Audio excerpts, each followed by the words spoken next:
Oh,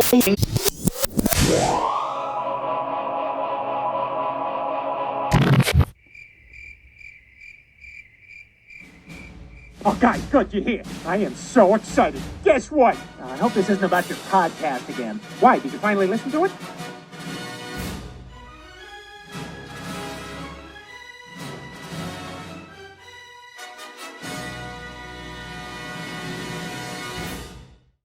Before we start this podcast, let me invite you to subscribe to the podcast on iTunes, YouTube, or any podcaster.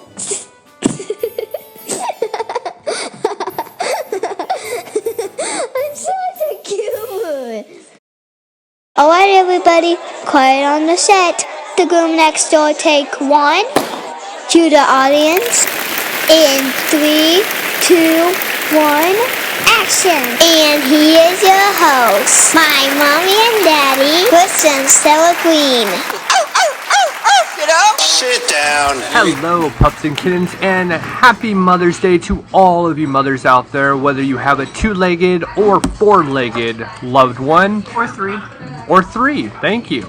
I am your co-host, Chris Green. Sitting next to me, as always, is Sarah. Hello. And let me mention that this is episode 125 of The Groomer Next Door. Well, this is our Valentine's Day. Wow, I'm off a little bit. Our Mother's Day edition. Now, we've never done one of these. Can you believe that? Really? Yeah, we've never done a Mother's Day edition ever. This week, we are actually, which I actually almost forgot, to be honest with you. I almost forgot. I planned this back in February, I think. Yeah, you planned this a long time ago. A long time ago, where we're actually going to be joined this week by our moms, which is the very first time we've actually had ours on this. Now, for my side, I have my mom on here, and my grandmother will actually be joining her as well. You have your mom on here. Yep. And we will have a special message from Claire to you. Aw. With that said, let's see. Let me actually promo next week's podcast as well while I'm thinking about it, because I might forget. Next week on the podcast, from the TV show Lassie, none other than John Provost will be actually joining us. So it is something you cannot miss. Trust me, I learned so much. Super excited. You have yet to listen. You've Yep. got to listen to it. I'm waiting for it. I'm waiting for a time where I can sit down, dedicate my entire attention onto the interview. And it was definitely fun. I will actually, for the first time, another first for this podcast, I want to actually dedicate this show to all of you out there, all you moms. And with that said, let's dive into the weekly roundup. The weekly roundup, yeah. Alright, this week on our weekly roundup, well, it was an extremely busy week, but I know I have something I want to actually mention, and I'm pretty sure you have things you want to talk about. Mine's more of I guess a reveal in a sense. I have actually, as you guys have all heard, I've been pretty much cyber trolled by somebody. I'm not going to mention who it is, but I have found the person. And, you know, instead, I'm going to actually show a little bit of what I'm like. Instead of actually telling you guys who this person is and saying, hey, you know what, I can reveal this person and call them out on blast, I'm not going to. I'm just going to let it go. I found them, and I'm leaving them be. You know what? Here's where I'm going to take the high road on it. You want to be a jack? That's totally fine for you. You have terrible things to say about both Sarah and I, and you want to post it all over Facebook, go ahead. We are the podcast that upset the bad groomers out there in the world. Okay? The groomers out there that do everything we say that is not supposed to be done. They do. Right. And so the first thing they're going to do is try to protect their money income. So they're going to try to discredit us, or they're just like, they're going to slam people us. are rude. No, we're not being rude. We're being honest. We're being honest. There's a big difference. And if you can't handle it, I'm sorry. You got to put your big person panties on and get going. Get out of the business is really what it is. Stop abusing dogs. Stop taking shortcuts. So we are the podcast that bad groomers hate to see. We are the people that bad groomers hate seeing coming to them. And we are the people that bad groomers are going to try to point out every single flaw. Because a bad groomer cannot point out all the good they do, so they had to put out all the bad other people do. Right, by calling it offensive, by saying I was offended. Well, and then but on the same side you actually say, well, I'm a groomer and I own my own shop. That just pretty much shows you right there. We literally Well, are. for one, if you own your own shop, why are you coming to us for advice? Why did you ask us what's the best way to get undercoat out of a collie? I'm sorry. No, actually, it was an Akita. She has Akita. a long coated Akita. Well, if you have your own shop, why would you be asking that question? You should already be so knowledgeable on your Akita, especially a long-haired Akita. Why are you coming to us? Right, and they actually came to us. They came to me this week out of nowhere because I had posted our podcast like I do, and they had said, well, I have so Trojan horse that they did this. Well, I have this. Do you have any videos on the proper ways? And I said yes, and I posted the link. Oh, great. Do you have anything? And then I forget what the other one was. Yeah, sure. I posted that one. And then right away, they start making all kinds of obscene comments and different things. And it's like, and then they go, well, I had and then they follow it up with, well, I had posted already before how much I don't like you guys. And this is on a public page where everybody's reading this. So they look like an idiot. So, as I've been saying, I was going to find you. I told you all on this podcast, I'm going to find this person. And you want to know what I'm going to do? Nothing. I'm not going to reveal this person. I'm not going to throw them out there. I'm not going to let the internet ruin their life. I'm going to let them do it themselves. Well, that was one of our things. When we had some massive issues with local groomers in town, they, again, were bad groomers. They can't show their techniques or their skill level because they can't even blend anything. Everything's chalk marked. And so they had to point out everything to us. Well, you can't point out bad work when there is no bad work. Right. Yeah, sometimes I'm not feeling good, so yes, sometimes I don't have the edge because I'm sick or I'm working with a migraine. So I am not a perfect groomer. I know tons of people out there that are just beautiful at what they do. But they have off days too. Yes, and they groom for show. I'm a pet groomer. You're a pet groomer. And that's the way it is. We love our dogs. Yes. Our personal dogs are babied galore.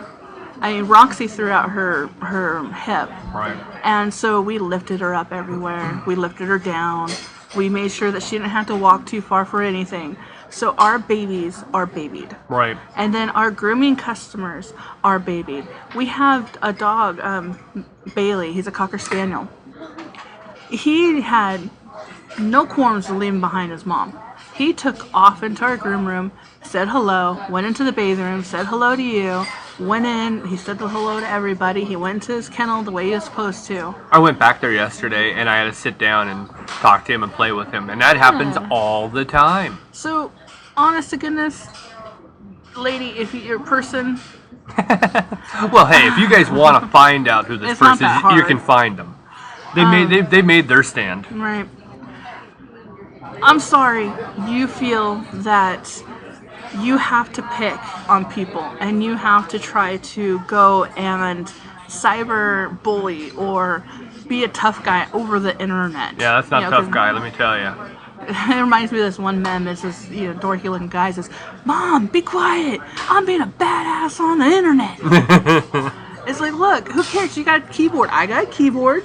The difference is I know how to properly use it. I know that if it's not helpful, if it's not thoughtful, if it's not well thought out, don't post it. Right. But, okay, this is a free world. Well, at least the U.S. is. To some degree. I saw our taxes. They weren't exactly a free world for us. I know, right? Well, say what you want. That's fine. We have a ton of people who absolutely adore us, and we adore them. Yes. So you mean nothing. Nothing. Yeah, You mean absolutely zero. Yes, we're saying something now, but I guarantee you. Well, no, we're proving something here. Yeah. We are making a stand. Look, we know who they are. But we're not going to mention it any past this. No. We can give you the name. We can give you their Twitter handle. We can give you their iTunes handle. We can give you everything about this person. We're not going to. This is where we want to show our part of it. You've taken your shots at us. It's our turn to actually return. And here's what we're going to do. You're an idiot. Go ahead. Alone. You want to continue this? Trust me. This is where I'm actually making a copyright on it. You keep it up, you actually are going to look stupid. And then, you know what? With the way the laws are working now, you're the one who's going to get yourself in trouble because we're not going to take that shot. You're just going to get yourself in so many problems with cyberbullying, and that's just your own. And trust me, there are already people looking into it because they saw what you did. Yeah, we've already had people talk to us say, hey, this person's not right. Yeah. Don't believe them. And I'm like, thank you for reassuring. And, we appreciate it. And you know what? They're looking in on it. Because honestly, people have heard about this being reported for inappropriate content, which was stupid. And again, you do that to Facebook. Facebook doesn't like this crap.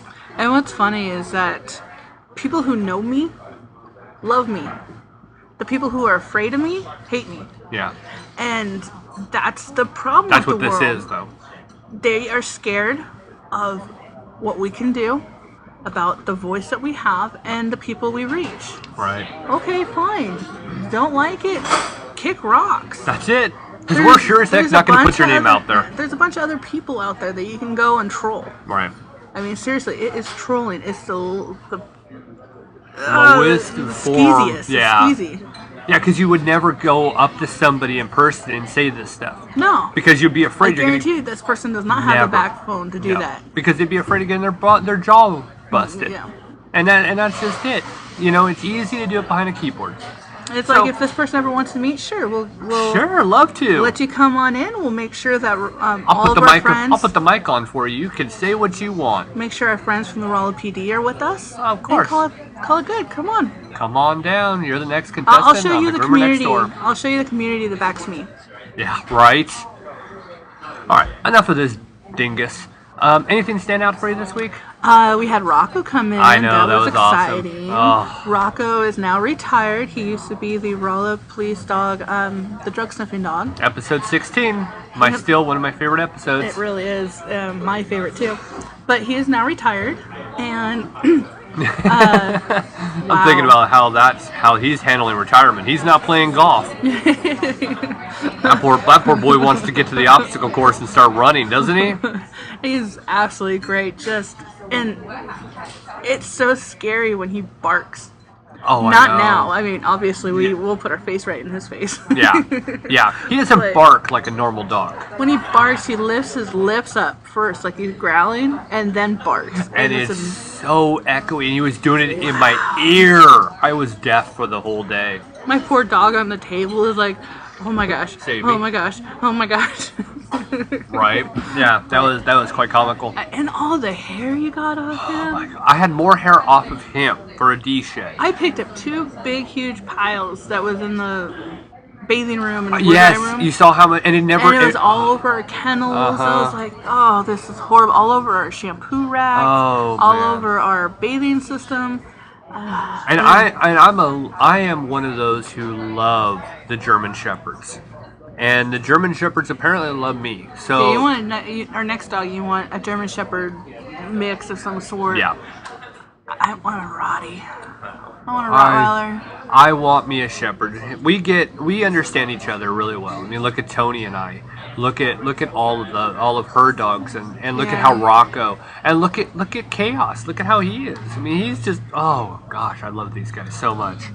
That was a highlight for me. I mean, it was a hard day because I had to run and sit down and do that interview and run back, and this was a heck of a week, let me tell you. Yeah, but it was a good week. It was a good week. Yeah. We I survived. Yes, and I got bit by the bow making bug. I want to go home and just make bows all day. You wanted to do that, and I wanted to go do other things. Well, I'm the only one in town that actually takes pride in her bows. It's like, yeah, they're free, They go on the dogs. Well, they're my free bandana. for the the customer. They're not free to make. Yeah, I spend pretty pennies on my bows. But I take pride in the bandanas and the bows that leave our shop. No one else does. And sometimes it's a little tiny touch that can add a little extra bump into someone's smile. Like, True. aw, Very true. look at the bow, or look at that bandana. They always put the smile on her face. Or look at this. Was it Bailey? You were telling me you put the bandana on and Gabby, and one of the dogs that came in this week. You put these bandanas on these dogs, and if the owners try to take it off, they get upset. Yes, we have Gabby does it, Bailey does it, Trouble. Yes. He does that. Yes. Sophie does it. Several of our Sophies do that. Even Batista does it. Your two Yorkies, they always have their bow in. The owner is like, this is gonna stay there, and that's unique in its own. Yep. So I mean, obviously it's another great week, another set of great dogs, and we sure are lucky to have such amazing customers. yeah, I mean, they're great. it is wonderful. But they're also the customers that wait 5 weeks to get in. Even more. Right now, we are solidly booked for 4 weeks. We have scattered appointments the 5th week, and I can't get a big dog in for 8 weeks. That's what we're looking at right now. That's crazy. And this is with you being booked, with me being booked, and Craig being booked. I know. Even Craig, I know. Is booked. It's a madhouse. No kidding. And it is just a huge blessing and awesomeness. Sorry, I'm picking at my nails. How do you get after me for that? Well, I need a manicure, and Don't I don't we all? justify going to get a manicure when my hands are going to be roughed up by dogs anyways. All right, let's move on to G&D News. This week on G&D News, we have two absolutely wonderful stories that I just could not do without. As all of you guys know, we're very, very, very big supporters of the police department, whether it's local or anywhere else. Blue lives do matter to us, and it's always rewarding when I actually can have an actual story about an officer who goes out of his way to save a dog or even a human. The second one comes from Indianapolis, Indiana, where I love what this shelter is doing. They are literally putting a stop to breed discrimination. So let's go to Texas and let's hear the story about this absolute remarkable police officer. So Claire, play that clip. Puppy rescue caught on camera. All new at 6 o'clock, Ken Molestina spoke to the Fort Worth police officer who just happened to be in the right place at the right time. When Fort Worth police officer James Scheiderly mounts his motorcycle and starts his shift, every day is a new day and it's a new adventure. he never knows what he may be called on to do. Such was the case yesterday when he had just wrapped up lunch and hopped onto I-30 eastbound near University Drive. That's when he noticed, All of a sudden, traffic came to a halt. seconds later, At that point, I saw a lady get out of her car and I saw a dog dart through the traffic and she was trying to catch it. all of it was caught on camera, and the video is now spreading throughout social media. You can see Officer Scheiderly slowly following the puppy while controlling the traffic behind him. It kept on running. It just took off eastbound, and so I just kept following it. The officer says he was just trying to get that dog to safety. He says he had no idea that what he was doing down here on the ground was being recorded on a cell phone camera from someone up in that building. It stayed on the inside shoulder, and I thought at one point it was going to jump over the wall, and I knew if it goes over the wall, then it's going to get run over by oncoming traffic. Thankfully, that didn't happen, and after a few minutes, the dog was saved and taken to a nearby animal clinic. It made me feel really good. I mean, because if it was my dog, I would expect, an officer to try and help, or anyone for that matter, try and help and get that dog to safety. So Proof that serving and protecting man's best friend is just as important as any other call to help. In Fort Worth, Ken Molestina, CBS 11 News. Absolute remarkable work by this officer. I mean, he stopped traffic on a freeway, a busy freeway, was able to stop traffic. Well, it wasn't completely stopped. The actual cars were still being able to move. He didn't literally stop it, but everybody was aware, and it was just amazing. The footage came from a cell phone camera as you heard, from an actual business, high-rise business. You can see a little dot, and that's the dog. This police officer put his own life in jeopardy to make sure this dog was safe. And that's where it really is a major part in the way we look at it, and that is these guys risk their life for two-legged, four-legged, and even the three-legged. They're treated terrible by people because the people who mistreat them typically don't know what they do, don't care what they do, or breaking the law. And you know what? We need to give them as much respect as possible. And I was so proud to put that story on this podcast. Anything you want to add? Or did I just put all the wind on that? You took it all. Yeah, that's exactly what I was going to say. And, you know, we understand that there's bad in every group. Yeah. There's something wrong with everything and everyone. But we support. Heavily. We support. And then to go out and, you know, he risked his life. Yep. Those motorists could have taken off and hit him. Not seen him, not cared, been on the cell phone talking away, not looking. So it's still just absolutely amazing. It was. Alright, let's move on to Indiana. I love what they're doing out there. I think all shelters need to adopt this. You know, because honestly, breed discrimination is a major problem. And we hear it as well. We've heard it from people, bully breeds. Oh, they're terrible. They're the worst out there. You know, we should just eliminate them all. You even see this crap on Facebook. And if I see it, I make my comments, then I report it. Because this needs to stop. I mean, ignorance is definitely the biggest contributor to this, and it bugs me. So, with that said, Claire, play the clip. This little girl is 2 months old. Her name is Ivy, and folks here at the shelter say they simply don't know what breed she is, and they don't want that breed to stand in the way of a family taking her home. We don't know what most of these dogs are. Dozens of dogs sit at Indy Humane waiting to find a loving home. Their genetic makeup truly a mix. Staff often offer a best guess as to the breed and put it on the card attached to the cage, but no more. We want people to fall in love with the dog. We don't want you to look and the first thing you go is, I'm afraid of German Shepherds, or I'm afraid of boxers. Connie Swaim says shelters across the country have taken the more progressive, personality-driven approach. Staff here talked about it for about a year, then started weeks ago. What we found was that we hear people all the time go into the kennel and go, oh, that's an X breed, or I don't like that. My neighbor said X breed is a bad breed. Dogs now are classified by their personalities with titles like bashful, athlete, or class clown. At Indy Humane, every dog goes through a behavior assessment before being up for adoption. So we want people to make a connection with that dog and then ask us, you know, what do you think that dog is? Swain says many people make a snap judgment when they see a dog could be a bully breed, like a pit bull, German Shepherd, or Doberman. Those breeds are widely assumed to be more dangerous. In fact, some landlords won't allow them, and some insurance companies won't provide homeowners coverage in a home with bully breeds. I've known plenty of dogs that are bully breeds that are absolutely great, compassionate, well-trained dogs. I can see how people are a little weary of them because of housing situations. Homeowner insurance can go up with those breeds. We caught up with loyal pet owners at this dog park in Broad Ripple. All said they favor Indy Humane's new strategy. As long as it's a good home match and that the people are okay with the dog and how it acts, there shouldn't be a problem with not labeling the dog initially. Swaim says dogs will still have a breed guess online, just not in person. The question, though, will that make a difference? What we want to see is these dogs getting out of here faster and not being held up because of something that they don't deserve. This personality system, as we said, has been in place here for about a month, and folks at Indy Humane say they will go back in the weeks and months ahead to see if it helps get more animals adopted. On the north side, I'm Kendall Downing. Now back to you. What an amazing idea.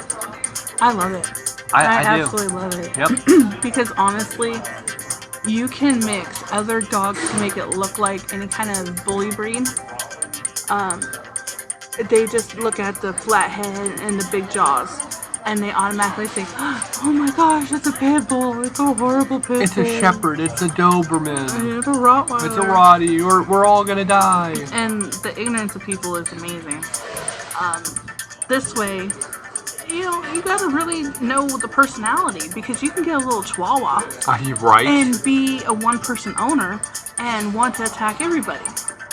And I'm sorry, but Chihuahua bites hurt. They do. They can ruin your nervous system. They can hit the right pressure points on your hand, and you lose all your feeling. And come on. Right. Come on. Yeah, the bigger dogs can do more damage quicker, but Chihuahua can hurt still. My first dog bite was a Chihuahua. My first dog bite was a Chihuahua. And it punctured pretty good. Yeah. I still got scars from mine. I've come to that conclusion. I mean, you see the smaller dogs are more vicious, but it all depends literally on the dog. I mean, we have a Chihuahua, so obviously we're not against Chihuahuas. Our Chihuahua loves everybody, except for when you're trying to tickle or you're trying to pretend like you're lurking. She'll stop it. Well, she just barks. I mean, she's a great alarm. When you come up like I'm gonna get you. I'm gonna get you. She's, I finally figured out how to actually get her to stop barking when I walk in the door. When I walk in, I go, alarm off. And she stops. I know how ridiculous that sounds. And then she waits till I get in, and then she starts barking. Just say alarm off, and she stops right away. I know it's weird, right? I don't know. I'll have to test that. You gotta try it. You gotta try it. Yeah. Well, that is GND news for this week. This is Puppyoki. Okay, this is a brand new game that we'll probably never play again because Sarah's protesting it at full mark. Are you protesting it deeply? How deep are you are? Okay. This is called Puppyoki. Puppyoki is a game that actually has to do with dogs that are in any kind of song, whether it's the name of the song, has something to do with the song, etc. So, I will play you guys the song, not the actual one with lyrics, just the beat to the song, a little clip, and we'll see if Sarah can guess what it is. So Claire, play that song.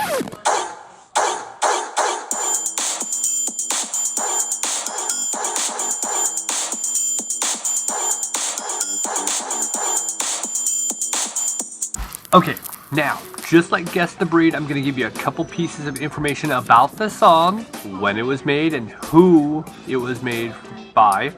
And let's see if you can actually guess the song. Alright? Yo. Song was released in 2000, which is going to make you feel old because I was like, really? That long ago? And the actual artist is the Baha Men. You have a guess? Who Let the Dogs Out? It is Who Let the Dogs Out, yes. The lyrics are, who let the dogs out? Who. It was terrible. And yet, still iconic. And that was probably the very last time we're ever going to play Puppyoki. And now a moment with Claire.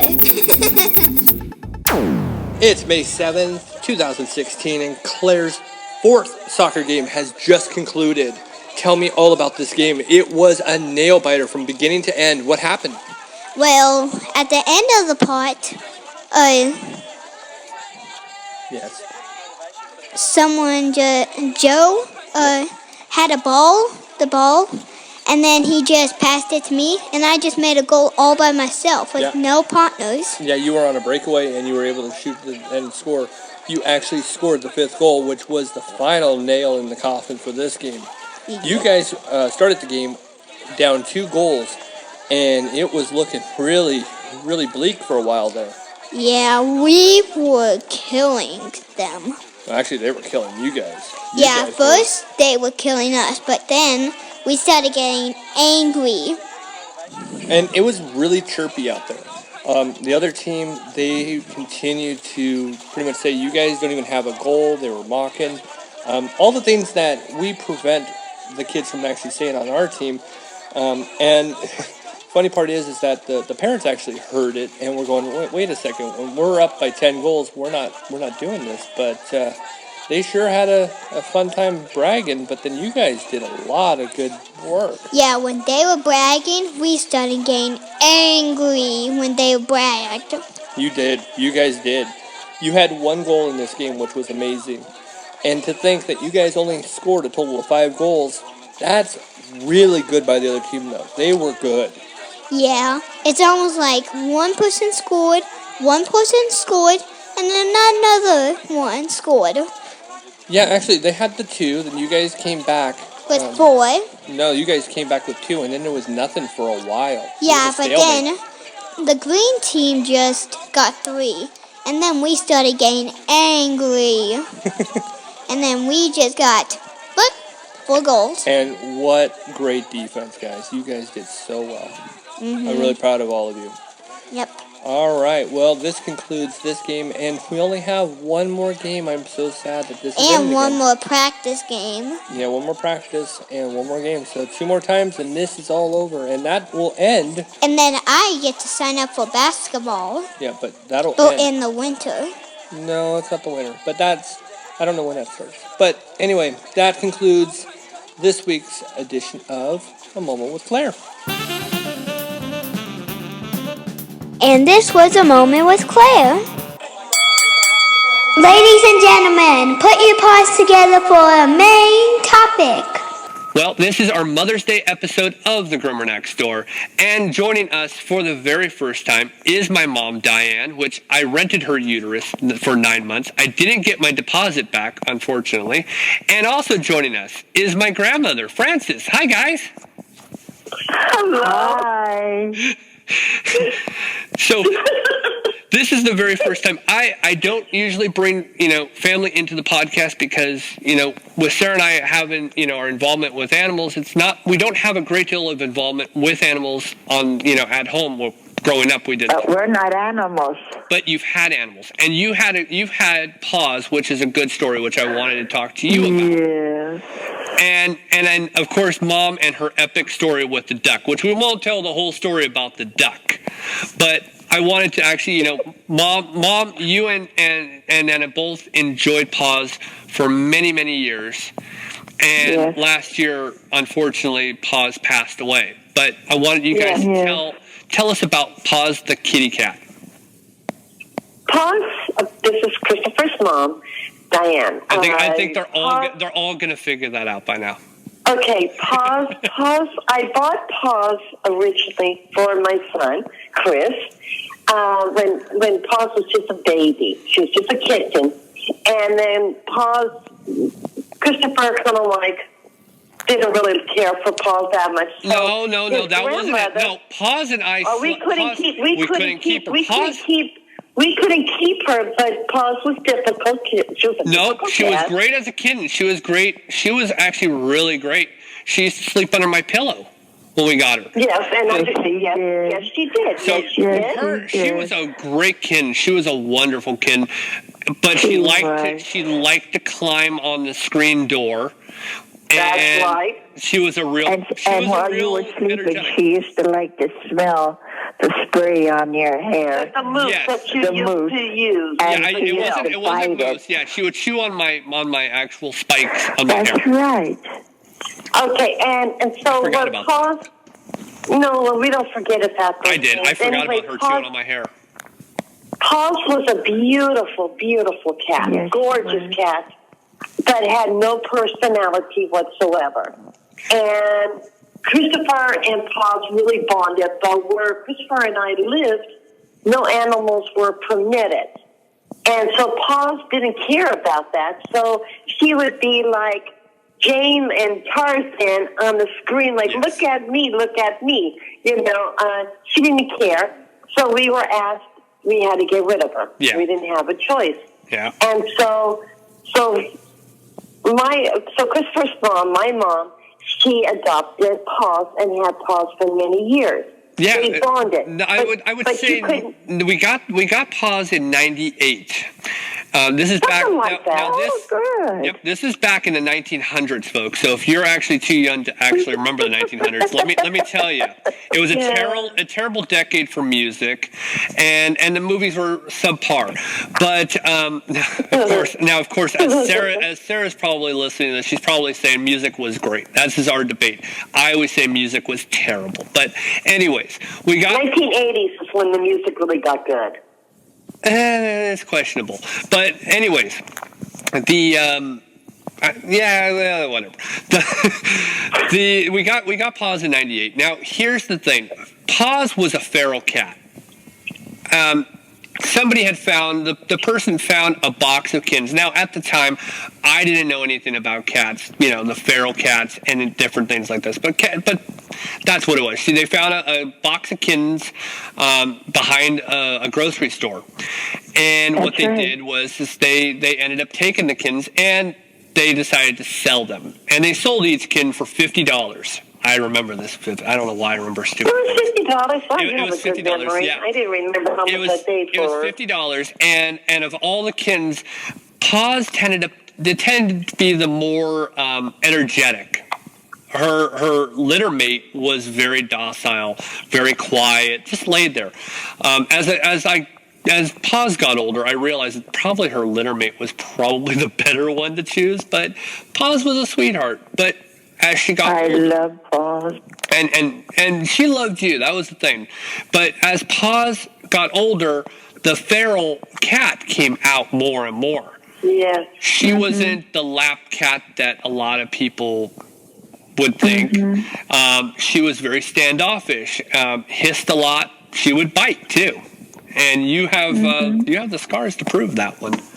I have the scars. Dana has the report at the hospital. Yeah. She needed stitches.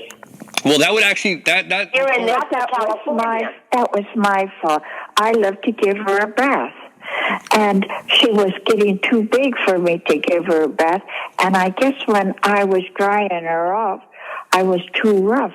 So she just turned around and took a bite of my wrist. Well, you might have actually hit one of her sensitive spots right where the actual tail is in the back. That's a very sensitive spot where cats tend to get more of it has different reactions to cats. Like our calico loves to be scratched there and she'll lick you forever. Other cats tend to get riled up. But you might have hit that. Now, giving a bath to a cat is definitely something, and I told you this back then, is definitely something that you really have to have the right training. Sarah and I, we deal with these cats all the time. I've done a couple cat baths, but nothing to the extent that I've seen Sarah do. They can be vicious. So giving a cat bath is not something I recommend. At least leave it to people who can. So now you had her from about 99, I want to say 1999, up until 2015. Is that correct? That's right. Okay. Yes. Right. Now, throughout the years, you pampered Paws. She had everything. She was my best friend. Yep, she was. And now she used to still sleep on your bed, right? When you were asleep at night, she would sleep on your bed, right? She would jump up on my bed, and she would sleep down at the foot of the bed. See, and to me, that's so cool that even a feral cat can still be domesticated to this extent. Now, don't pick her up. Don't pick her up. That was the one thing. And she would hiss at you for everything. I know. But you know what? Now, what happened was, and I spoke with the actual shelter that it was an animal clinic / shelter / animal cemetery altogether. It was all those. Here in Napa, California, yes. Right. Yes, it's very beautiful. Now what happened was, now being of her age, she was definitely, 98, so she was just shy of 20 by what? Yeah, I know. By 3 years, so she would have been 17. I'm doing the math in my head. I know she was 16. No, you're right. No, she was cats 16. don't live that long. She was almost 17. Actually, she was 16. Cats usually have about a 20-year life. It really does depend on their health and their condition. Yeah. I think you told me she had onset cataract starting. She had a little bit of glossus. Yes, she did. And that's going to be typical of a cat that age. But she wasn't going blind yet. She was still of good health. But what had happened... Go ahead. No. Go ahead. Okay. I was waiting for... then I started to say something. What had happened was you had a very big earthquake last year. And that earthquake, she used to like to climb under the bed, and she would tear the material to climb She did. into She the bed. teared all the material on the box spring. And she had done that to my bed when we first had her too. That was her little cubby hole. She would always do that. Well, the problem is with the earthquake, it actually crushed into the bed apparently and dropped the bed, which ended up hurting her tail. No, Well, we the bed don't didn't know. drop. The bed did not drop. We don't know. No, the bed did not drop. What happened was, as a cat, Paws is everywhere. She's everywhere. You know, they roam in the nighttime. So we don't know if Nana's fountain fell on her, but not smashed in because this it's a water apartment. fountain and it's very high. We're not sure. It's a bubbler. We're not sure if that hit her. Not sure really anything, but everything was crashing to the floor. Everything was a disaster in Nana's apartment, and there was broken dishes, broken glass, you name it. It was all around. That freaked her out. It freaked me out. Freaked The noise everybody was out. terrible. So when I finally found her with the help of one of Nana's neighbors that came to my rescue, that's when the sun came out, because this happened at 2-something in the morning. And so he came to my rescue. I'm trying to clean up Nana's apartment, and I said, she has a cat. We can't find the cat, and I'm calling Paws. Paws was underneath the bed, but where she tore all the box spring. So she was way up there in the box spring, and then he got her down. I brought her food to her and water, but then I noticed a big change in her after the earthquake. It did a lot of damage, but we don't know what happened. We don't know. Well, see, I mean, We don't know. I talked to the people at the clinic, and they had said, well, the tail had been dragging, and she had been dragging her tail afterwards. That's right. And But it wasn't dragging until a couple of months after, though.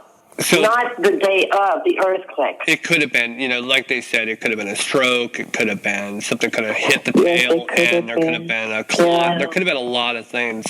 I know. Yes, I believe that. And I had to wait till I got my Social Security check, and then I called. It was called Alley Cat. It's a veterinarian out here, and so I made an appointment to bring her in. Now, Paws was the type that you could never pick her up. As much as she knew I loved her, I had a hard time always picking her up because the claws would open up. And now she was declawed in the front.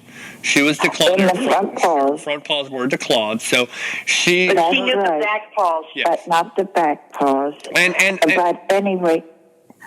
Go ahead. Go ahead. No, go ahead.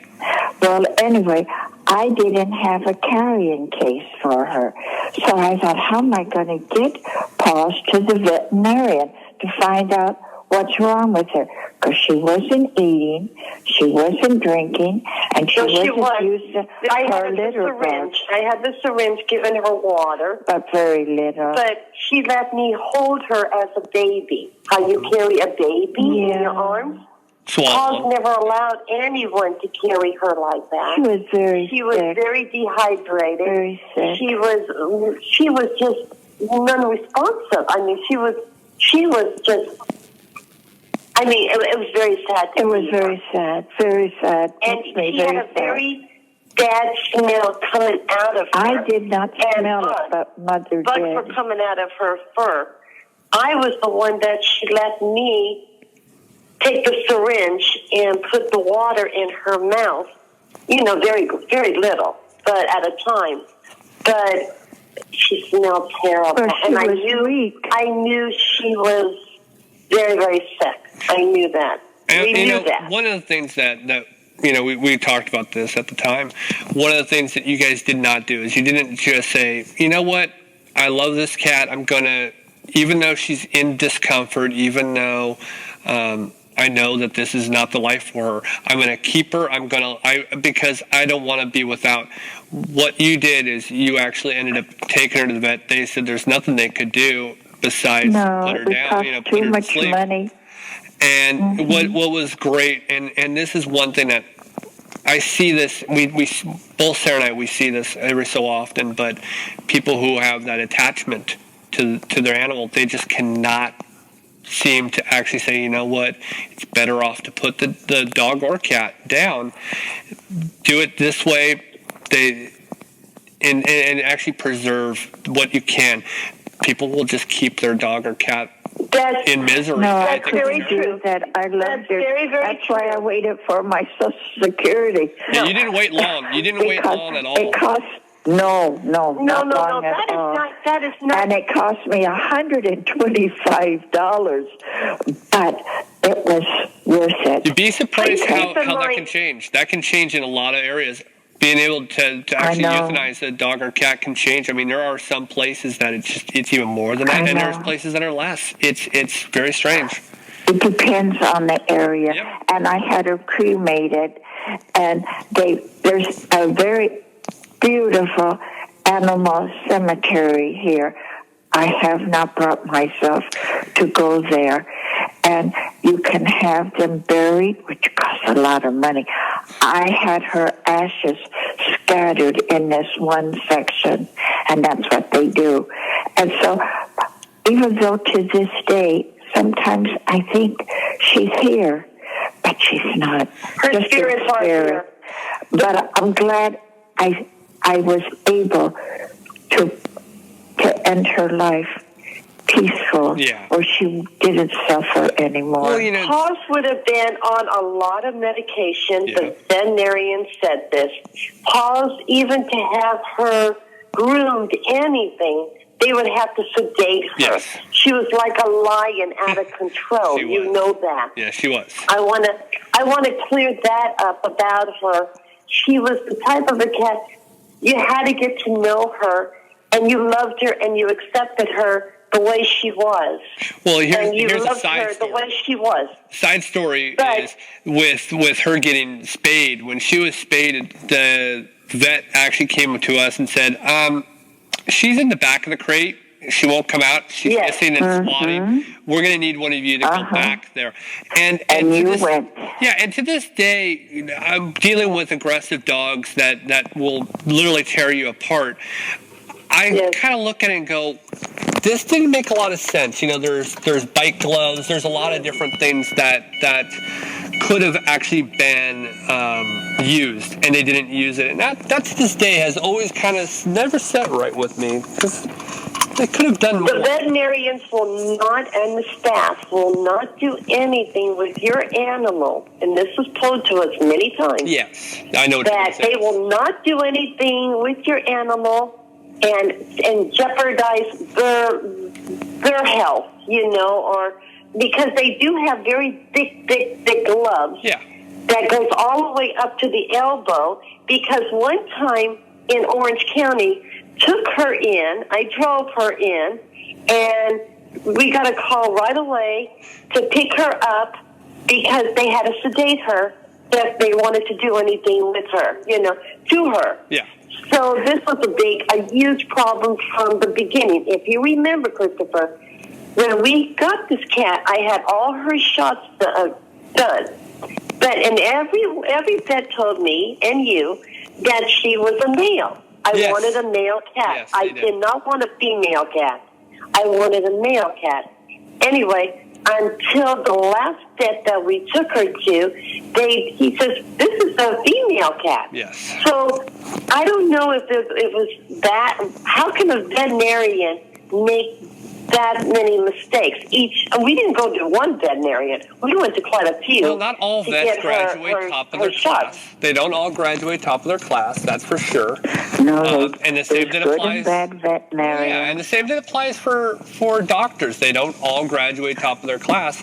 That's very true. That's very true. If you take anything away from this story, it's the same thing about finding the proper groomer is finding the proper vet. look at recommendations. And nowadays we're a little bit different. We have such a difference with Google, and there's so many different apps out there that rate different people.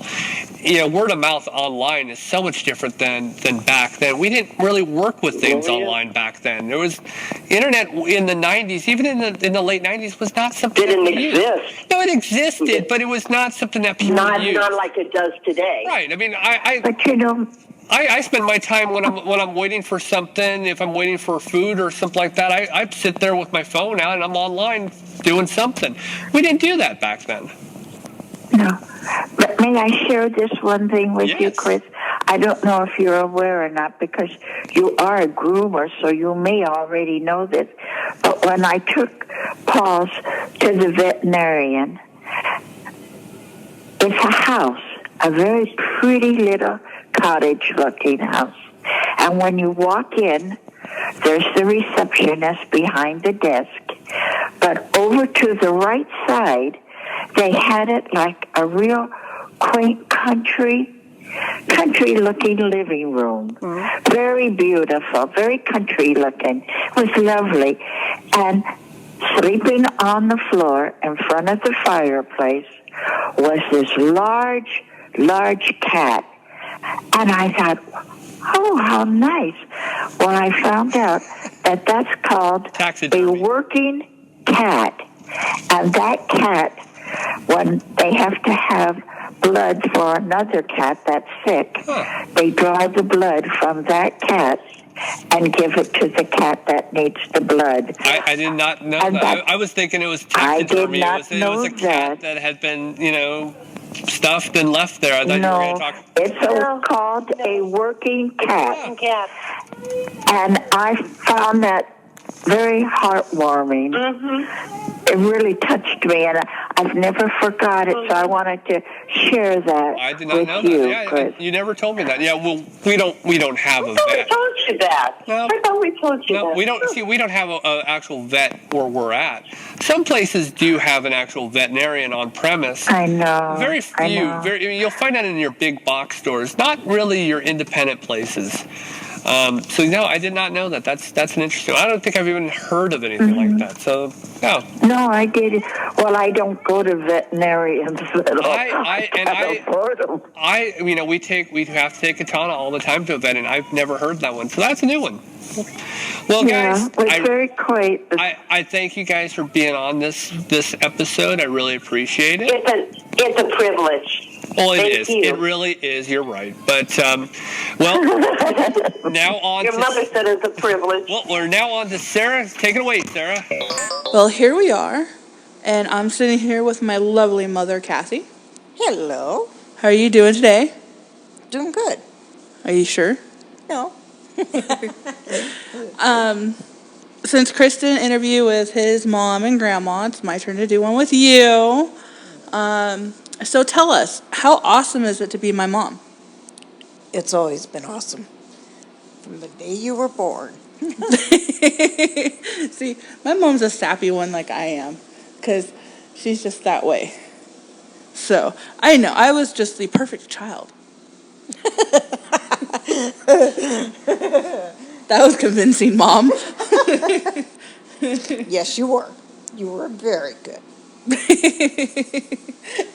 See, I told you Chris was a bad idea. I don't think anybody believed that. So, all together with stepkids and your kids, how many kids do you have all together? 7. You don't seem too sure. No, 7. For the last 30 years, I've had 7. So. And I'm your favorite, right? You're my one favorite. You're one of 7 of my favorite children. That's what I've heard all my life. Let's see. What else did you talk about? I'm asking Chris for pointers because I don't do interviews, and this is the reason why. Mm-hmm. It's, hi, my name is Sarah. This is my mom. Okay, goodbye. I talked about previous pets we had when we were growing up. Okay. Oh. Okay, so growing up, I've always heard about this cat. Never did I ever actually get to meet this cat, but I've heard a ton about it. Costly. Oh, Please Lord. tell me about Costly. Yeah, well, Costly was just that, costly. He cost an arm and a leg. Your dad found him when he was working. The cat came up to him, had been apparently kicked in the stomach. And he was only a little kitten, just, I don't know, maybe 7, 8 weeks old. And your dad kind of took to him because he came over and wanted his chicken. So he gave him a piece of his chicken and he couldn't get rid of the cat. So the cat went with him on the truck and came back to the house with him. Yeah, because Dad was a truck driver pretty much all my life. And as much as he didn't like to admit it, he was a big softie. Oh, yeah. Come to animals, yeah. He loved that cat. He loved his dogs. He pretty much loved every animal that you could get. You know, it didn't matter. And he had to, because later on in life, you got yourself one heck of an animal. So, Costly ended up costing you how much to get them all back up and running? He cost me almost $3,000 to get him fixed, to get him put back together, get his little tummy sewed back up, and we kept him gone until who knows when, but he was our favorite. Yeah, I hearing stories all my life.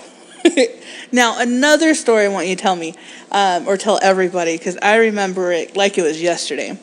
Remember when Dad brought home Shogun, our very first American Akita? Oh, yeah. Shogun decided to stake the coffee table as his own. Please tell me, how did he do that? Well, he was a good-sized dog. He was a beautiful dog. And your dad brought him in he had him on the truck with him, came from California, brought him on the big rig. And brought him into the house, and he wanders around in the front room, and I kind of watched him to make sure we didn't have puddles and piles anywhere. But he decided, well, he looked at my coffee table, and it was down low enough that he took one step up and then got the rest of him up there and cleared the table. Magazines, everything, all over the floor. I remember you were so pissed. It was hilarious. You were red hot mad. Well, he comes in, he takes over my house. Excuse me? That's my house. And then Dad leaves to go on another haul, and he leaves you with this territorial Akita and two little pain in the butts that, my brother and I. Yeah, no. Before he even left, he decided he was going to sit down and watch some TV and stuff, and I leaned over the back of the sofa and gave him a big hug, and the dog came at me and backed me off. And I thought, oh, no. You are not going to have this dog in the house if he's going to come at me. What's going to do with the kids? Mm-hmm. Well, come to find out, he was protecting Dad. Mm-hmm. He wasn't coming after me to be coming after me. He was protecting his owner. Mm-hmm. So it didn't matter who came around him. He was going to protect him. And then your dad decided to leave and leave him there. And I'm thinking, oh, now, wait a minute. He was protecting him, not me. He came after me. What's he going to do now? Right. Well, all of a sudden, he made a turnaround and started protecting you kids and me. Now, anytime I raised my voice or went to swat you guys for something, and that dog was right there between us. So, yeah, he was a good dog. Shogun was a very good dog. And then we had Ronan after that, my absolute favorite dog. Mm-hmm. And Ronan, the funny part is, Ronan was actually Matt's dog, or my older brother. And Matt was mad because Ronan actually got more of a bond with me. Mm-hmm. And that was, how much did Ronan weigh? He was huge. He was a doofus, too. He was a big one. He was a pound puppy. Right. I thought he weighed in after once he got fully fed from the Orange County pound. I think he weighed in at like 150, 160. He was actually 175. Yeah, he was huge. When we got him home, he was 175, and he was still a puppy. And I thought, God, if he's just a puppy now, what's it going to be like when he gets bigger? His full, big size. Well, he took a flying leap off of the second balcony. I forgot about that. I don't even think I told Chris this story. Oh, we had gone out. Matt was asleep in the front room, and your dad and I went to the store. And came back. When we came back, we saw Ronan was running around outside, and I thought, well, this is strange. Where's Matt? Yeah, because we are firm believers of keeping our animals on leashes or on our property. Yep. And to see one of our dogs running loose was a big something's wrong. Yeah, and it scared me, and it scared your dad because your dad grew really attached to him. So we got into the house, and Matt sounded asleep, and we woke him up and said, where's Ronan? And he goes, well, he's around. I said, oh, yeah, okay, where? I said, because I think we just saw him down the street. What? No. So we all frantically go through the house, and the neighbor across the street said, yeah, your dog jumped out the top off your balcony. And this isn't just a balcony that comes off the first floor. No, this was a 2-story apartment that we lived in, and you guys were managing a storage unit, and the apartment was attached to it. You're on-site managers. Right. Well, the top of the second story had a balcony, and it had a pretty high gate too, to stop him from going, falling over. But again, a 175-pound dog that when he stood up on his hind legs was over 5'8", can get over that pretty quickly. Oh yeah, he did. When he jumped, it was a good thing we had watered that day and the night before actually, so the ground was kind of soft and mushy. Yeah, and the way the lawn was, it kind of was like a hill, and it came down. Right. And when it came down towards our building. So when we did water, all the water kind of gathered there and then soaked into the ground. Right. So it made it kind of mushy out there. Well, we walked out to take a look outside to see what the neighbor was saying, and here's 4 paw prints and a nose print in the mud right there. And sure enough, when we finally got Ronan back, his poor nose was just covered and caked in mud. And I thought, oh, that poor dog. But for him to jump that far. Off a 2-story. And he just come bouncing at me like, hey, Mom, you're home. And you wouldn't believe the adventure I just had. Yeah, he was out checking out the neighborhood. Oh my gosh, I remember looking at the prints. I mean, it was a slide. It was a 5-point slide, 4 paws and a nose. I mean, he had been sniffing dirt for days afterwards. Oh, he had to have been, because he had it all over him. He had mud on his paws, his nose, and his eyebrows, in his ears. How did he get it in his ears? And then after a while, Ronan passed away and Shogun passed away, and we went a while without an animal. Yeah. And you guys moved here to Missouri and inherited Roxy, the lab pit bull mix. Yeah. And then we acquired Katana. Everybody knows that Katana was one of Dad's bucket lists. He wanted to own another Akita before he died. Right. So I went and rescued Katana, and then we found Belle running around on the street, and she just ran right into our car like she's meant to be there. Yeah. Now, how attached is Belle to you? Very. It doesn't matter where I go, what I do, she's right there. Yeah, like right now, you're sitting on the couch, and Belle's up on the armrest thing in the back of the couch because she's only like 2 pounds, so she fits anywhere. Yeah. But there she is, and anytime you're eating, she's sitting there waiting for something to fall, or she's passed out on you. I look over, and you have Roxy to your right, and Belle somewhere in between some kind of nook and cranny area. Oh, yeah. She loves that spot on the sofa. And she'll sit there and sleep. And then when she gets...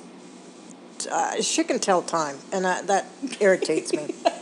Because around 9:30, man, that dog's antsy and she's headed to my bedroom. Well, it's time to go to bed, come on, really. Yeah, she'll do this little tap dance and come at you and start jumping at you and jumping back and kind of digging her paws a little bit like, come on, hello, we're supposed to be in bed right now. Yeah, exactly. And that's what she ends up doing. Roxy will do the same thing. She comes up, puts her head on my knee, and stares at me. With a little growl. Yeah, come on, time to go, time to go. Now, do the dogs sleep around you, or do you sleep around the dogs? I sleep around the dogs. Just like us. Oh, yeah. Roxy at the foot of the bed, and then she decides, well, she's going to have her head at the foot and put her feet up toward the head of my bed. And Belle curls up right at the base of my knees, or at the back, the lower part of my back. And try to turn over with all that. There's no way. So you're sleeping kind of zigzagged around the two of them. We need to get you a queen-size bed so you can accommodate all the pets. Thank you. I'm fine. I'll get you a queen size. And I'll make sure I have step stairs so I can get Katana up there for you, too. Oh, wouldn't that be a chore? Yeah. Well, Mom, I want to say Happy Mother's Day to you. I love you with all my heart. Thank you for being such a great mom. You too. Love you. Why I Love My Mommy by Claire Green. I love Mommy because she is wonderful, she's kind, she's pretty, and she's wonderful. I love you, Mommy. You are kind, you are sweet, you are pretty, you do everything for me.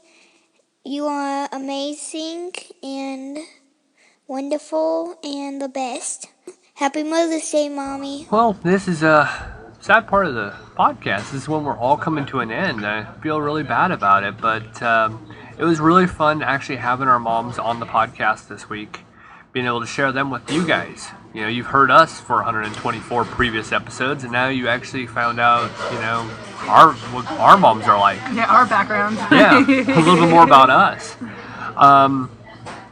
Anything you want to add to this before we go? Nope, I just want to say Happy Mother's Day to everybody out there. Moms of fur babies and moms of humans. All of the same. You love your babies the same, whether it's got fur or not, or maybe some kids have fur. I mean, I've seen some furry kids. Yeah. Yeah, I have definitely seen some furry ones. Well, by that sound, it seems like Claire has turned on the applause, and that means that we have to leave the stage. So, I'm Chris Green. Happy Mother's Day, everybody. And I'm Sarah Green. Happy Mother's Day. Claire. Happy Mother's Day. Goodbye. Okay, gotta go in my bedtime. And now the show is over now.